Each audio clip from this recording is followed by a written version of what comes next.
ప్రేక్షకులందరికీ నమస్కారం. మీడియా మిత్రులందరికీ నా శుభాభినందనలు. To start with Nagarjuna garu, thank you very much for visiting us, blessing all the unit.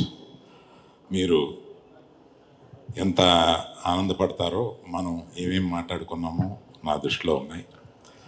Thank you very much for coming here. Then ఎవరి గురించి చెప్పాలి, ఎంతమంది గురించి చెప్పాలి? అశ్విన్ గారు, థ్యాంక్ యూ. నా చిరకాల మిత్రుడు, ఒకే టైంలో మేము వచ్చాం.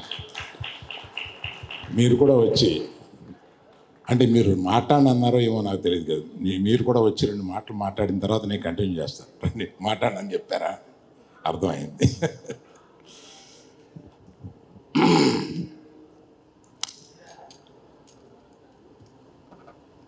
ఎలా స్టార్ట్ చేయాలి అనేది సమస్యగా మారింది ఇంతమంది టాలెంటెడ్ పీపుల్ని చూస్తూ. To start with, I will start with the director. మనం ఏమి చెప్పినా 1.5 year ఏమి కూర్చున్నా, ఏమి మనం మాట్లాడుకున్నా, ఫైనల్గా అతని మేధస్సులో ఏదో ఉందో అదే మీరు చూస్తున్నారు ఇవాళ.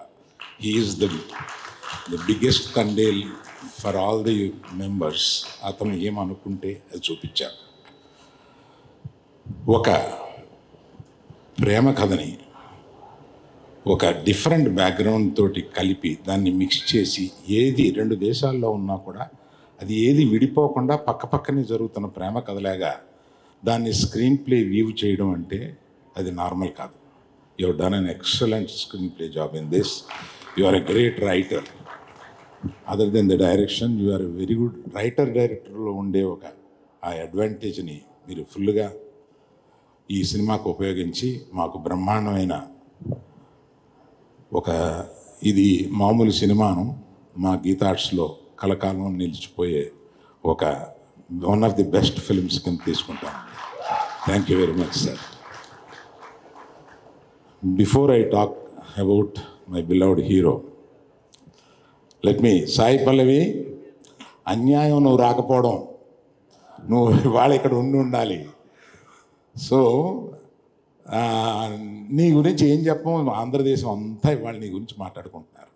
నేను కొత్తగా ఏం చెప్పం, అంతమందిని నిన్ను ప్రేమిస్తున్నారు, నిన్ను ఎక్కడో నెత్తిన పెట్టుకుంటున్నారు, కానీ నువ్వు ఎక్కడో వెళ్ళి కూర్చున్నావు. వచ్చి మా అందరితో పాటు ఉండాలి కదా ఇక్కడ. Thank you very much Pallavi. I know you are coming tomorrow and joining with us on the rest of the functions. Thank you very much. Now I come to Chaitu.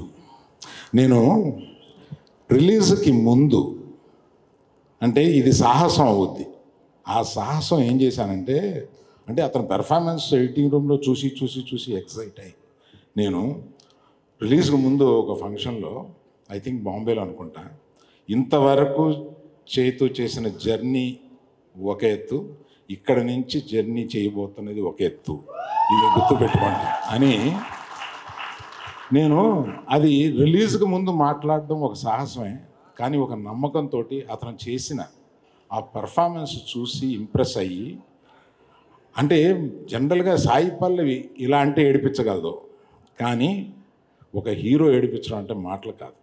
అటువంటి సీన్ ఆయన రాయగలగాలి, అటువంటి సీన్ ఈయన చేయగలగాలి.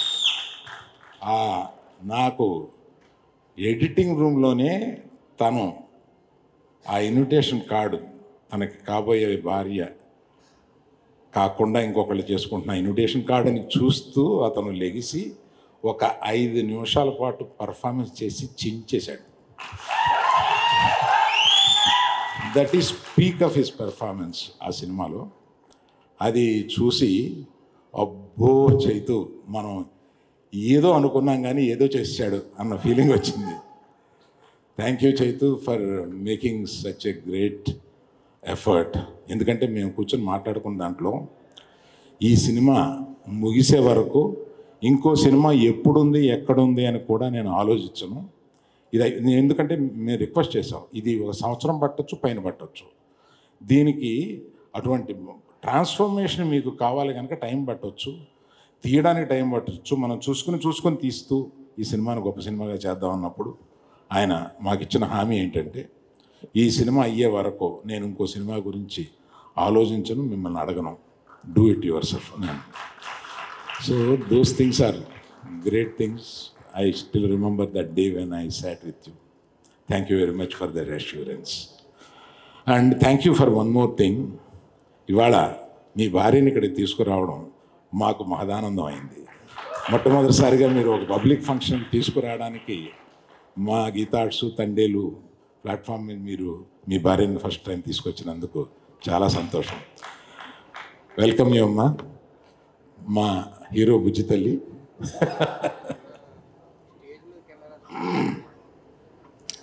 ఇంకొక దుర్మార్గుడు నా జీవితంలో ఉన్నాడు, అతనే దేవి ప్రసాద్.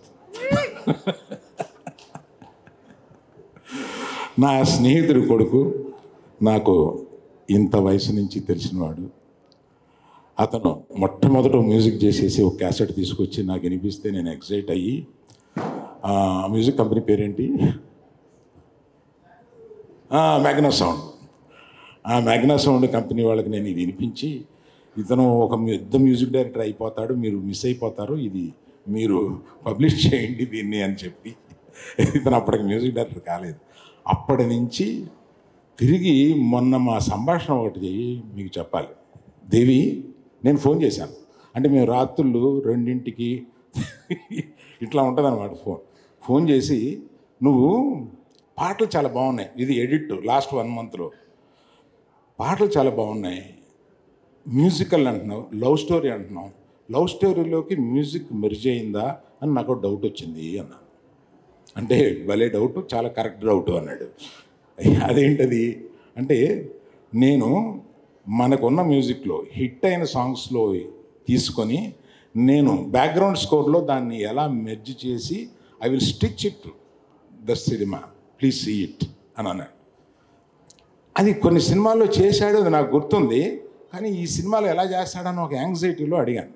దాని తర్వాత ఇంకొక రోజు అర్ధరాత్రి ఆ రైటర్ గారిని లేపి, అతను ఈ మన హీరో ఈ ఇన్విటేషన్ చూసినప్పుడు, అప్పుడు ఓన్లీ బ్యాక్గ్రౌండ్ స్కోర్ ఉండేది, నేను ఎడిట్ రూమ్లో చూసినప్పుడు, దాన్ని ఎంత పని చేసేవే బుజ్జి తల్లి అనే సాంగ్ని ఒక రాత్రి అనుకుని ఆయన లేపి అది చేసి, పొద్దున్న అది మేము చూసేటప్పటికి అసలు ఆ సీన్ ఇంకెక్కడికో వెళ్ళిపోయింది.